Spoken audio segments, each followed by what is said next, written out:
प्रदीप, मैं आपके पास आऊंगा। संघर्ष दिख रहा है, हड़बड़ाहट दिख रही है, घबराहट भी दिख रही है और कांग्रेस ने आरोप लगाया कि थकावट भी दिख रही है। आखिर 9 साल हो गए प्रधानमंत्री को काम करते करते। प्रदीप जी। नहीं, ये तीनों तीनों सेंटेंस सही है। और एकदम हड़बड़ाहट भी है, घबराहट भी है, थकावट भी है। थकावट 9 साल की वजह से नहीं है।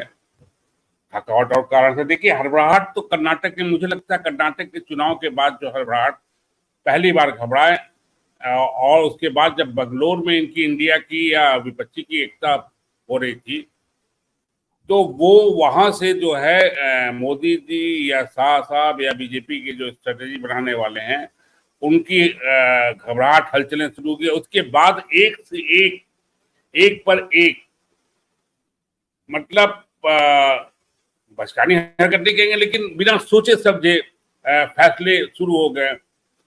अब आपने पार्लियामेंट में कहा था एक मोदी सब पे भारी, लेकिन उसके बाद फिर 38 पार्टियों की आपने मीटिंग बुलाई इंडिया के जवाब में।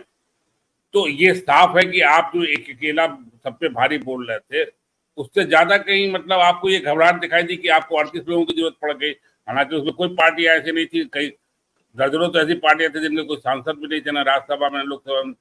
फिर ये वन नेशन वन इलेक्शन, फिर इमरजेंसी का ये जो सत्र बुलाया जाना, फिर भारत वर्सेस इंडिया, ये सारी चीजें जो है वो ध्यान भटकाने के लिए आप कह लीजिए, या जो कांग्रेस और विपक्ष एक ताकत बन के उभर रहा है, उसकी उसके काउंटर कैसे करें उनको समझ में नहीं आ रहा है।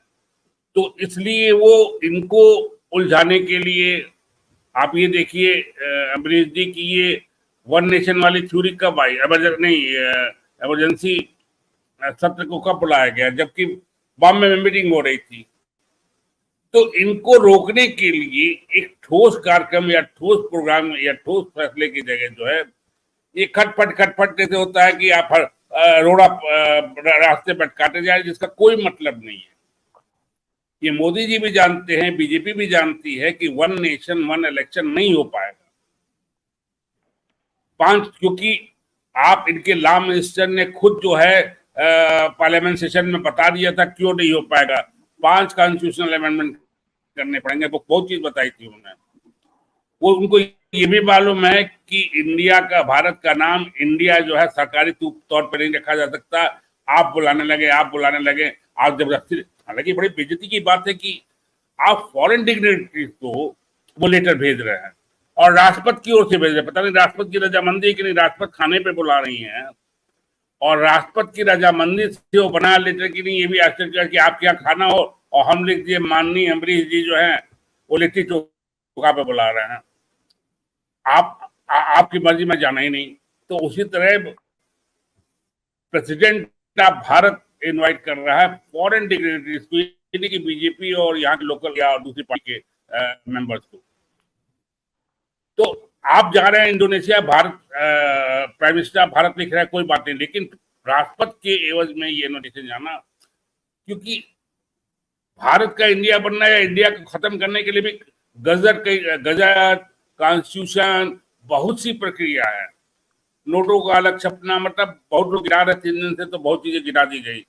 और वो आदमी बोल रहे हैं जो कि startup India, stand up India, digital India, अब कर रहे हैं नो इंडिया। तो ये खलबलाहट दिमाग की, वो जो जयराम ने कहा अंडरलाइन, वो सही कहा कि कोई भी भाप रहा है इस समय।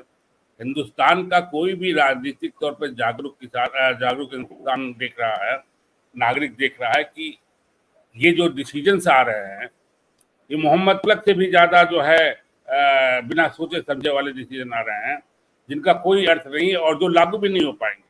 लागू होने के लिए 1-2 साल की प्रक्रिया लगेगी।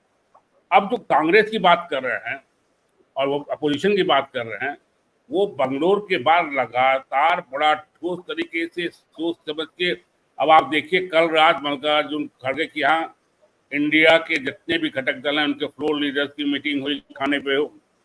उसके पहले कांग्रेस की पार्लियामेंट्री कमेटी की मीटिंग हुई।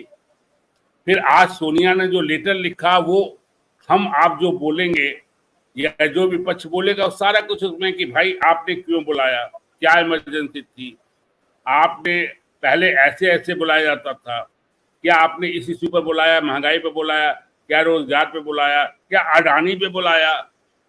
तो सोनिया का लेकर एक तरह से सारे विपक्ष का जो है या सारे उनका जो आरोप है वो उस लेटर में है, जो प्रधानमंत्री आज खड़गे ने जो बोला वहां पे राजस्थान में, वो भी बहुत हमला, मतलब चारों तरफ से उन्होंने आज परिवारवाद की भी बात उठाई खड़गे ने वहां पे, कि क्या बार बार परिवारवाद की बात करते हैं।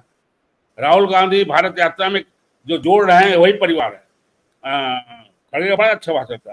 तो अटैक पे है ये, और ये डिफेंस में जो है इस तरह से मतलब ये डिसीजन देते जा रहे हैं, इधर उधर भटकाते जा रहे हैं। हम आप बहस पे लग जाते हैं, लोग बहस पे लग जाते हैं, विपक्ष जवाब देते, लेकिन विपक्ष ये समझ रहा है, इसलिए विपक्ष ज्यादा उलझा नहीं है। देखिएगा, विपक्ष अपना काम कर रहा है, इसमें ज्यादा उलझा नहीं है, 2-4 बयान दे के वो अपने काम में लगा हुआ है।